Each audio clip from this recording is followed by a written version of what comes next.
and it's Business 360. My name is Blyden Okem. Into the market and the opportunities thereof, but also we'll look at the case with China, as China export growth is below estimates. Gazprom also has signed a deal for...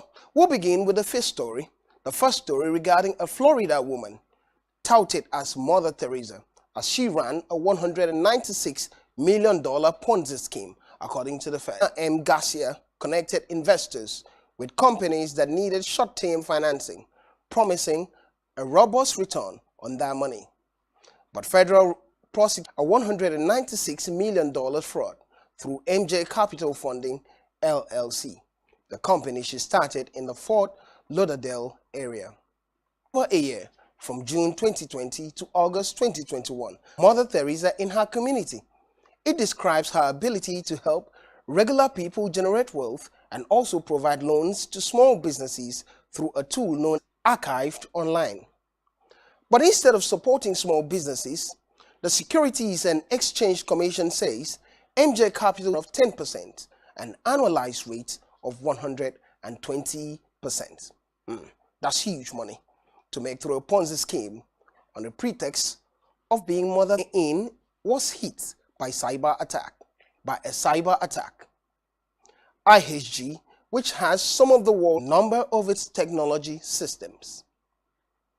The UK-based company, which manages the Holiday Inn Crown Plaza, IHG, is working to fully restore all system impact of the incident and had concern in recent times protect themselves. The StartSwift CEO Alexei Miller said allowing for payments in Russian rubles and would set an example for other companies to follow.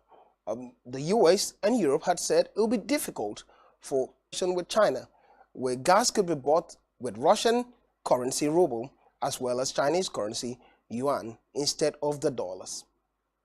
Away from that, China export growth is below to $314.92 billion in August of 2022, below market growth in shipment and the first single-digit growth since April amid disruption in factory outputs for considering the first 8 months of the year. Sales grew by 13.5% from a year earlier. That's a 6 months low. The biggest wheat producers are China, India, Russia, the US, France, Australia, and Argentina. Ukraine and Russia accounted for nearly 30% of global wheat exports, on $2 per bushel level in September, hovering at levels not seen which grain prices higher. While still, prices remain below levels prior to Russia's invasion of Ukraine that caused worldwide grain supply shortages. Tons of grain reported to have accumulated in port silos since its invasion. Top exporter Russia expects to ship 4 million tons of wheat is sold to international market. It's a story around the wheat market and agriculture. The importance and intricacies of the market are the different commodities in the market, and that's beginning with soybeans. Soybeans current price is at $1,481.5 US per bushel, dropping in today's market at 8.5 points, a 0.5 increase on a monthly basis. Talking about wheat current price is on the upward, 33.85 points increase, a 4.23% up market. Most commodities on the agricultural market seem to be on the downward trend and others on the upward pedestal. And talking about the increase in today's market, we'll look at other markets like coffee.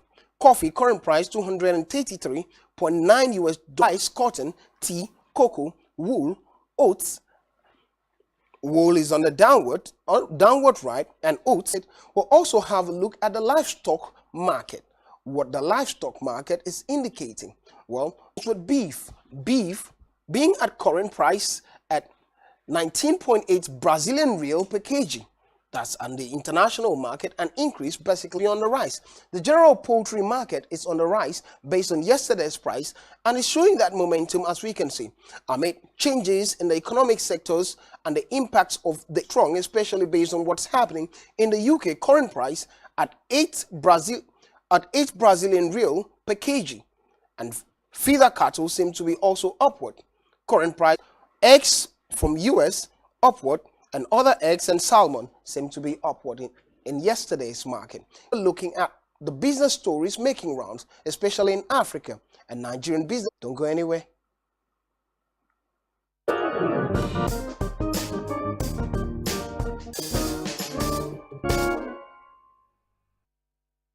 Welcome back. It's still Business 360. My name is Blyden Okem.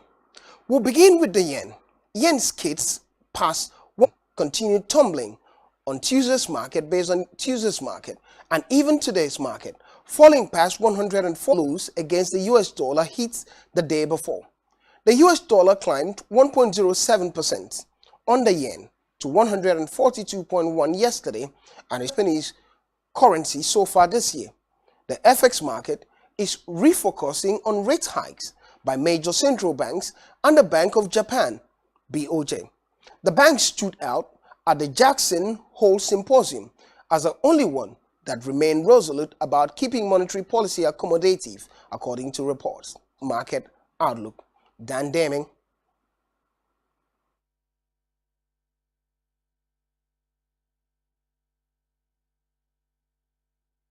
Report looking at Dan Deming's and his performances and looking at them.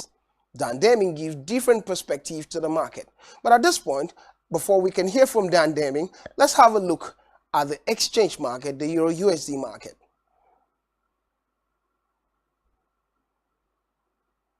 The Euro opportunities thereof. The difficulties of this market set a different pedestals to what could happen based on interest rates globally. But a look at the market shows the majors, Euro USD performing at this level. At a current price 0.99031 dollars, or rather euro, against the dollar. The euro is falling against the dollar beyond the parity level. A 0.0029 points increase, just slightly for the euro this morning, a 0.03% increase. For the pound USD, current price is at $1.1487 to the pound, a drop in the morning market of 0.0026 or 25 thereabout, because the market is changing swiftly, a 0.21% drop. And it seems to be the same story for the Aussie. The US dollars is very strong in the early morning market. Not too strong anyway, but slightly strong in the early morning markets. And looking at the Japanese yen, the US dollars is still gaining against the Japanese yen at 144.112 yen to $8, an increase of 1.008 points, 0.71% increase. That has been the market for today, looking at the Euro USD, the Forex market. But let's also have a quick look at the Nigerian market, what now is the Naira. Perspective can change based on market outlook, but it gives a different positioning to these markets.